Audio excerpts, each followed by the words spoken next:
Fast time पे बनई किंतु एटे टेस्टी एटे स्पंजी हम बोली केबे भी जान नथिले। हेलो फ्रेंड, जय जगन्नाथ, मो वेलकम करुँची मोर आउ गोटे मिनी ब्लॉग को।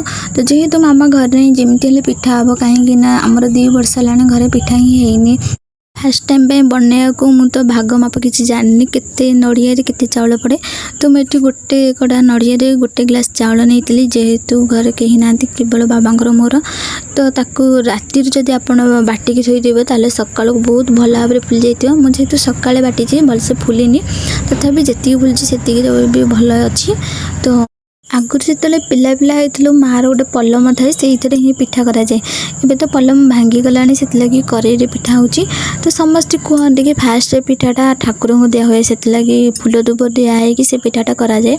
तो मु फूल दूब दे पिठाटा करदे नहीं पोखर बसई देती। आगुरी बिल में पोता हाँक जाऊला कि तो बिल किए जाऊना से पोखर बसई देती। आज भिडियोटी जब समस्त को भल लगे चैनल सब्सक्राइब करदे गोटे छोट कमेंट हेल्ले मुझे जानीपारि आपको मो भिडियोटा ही भल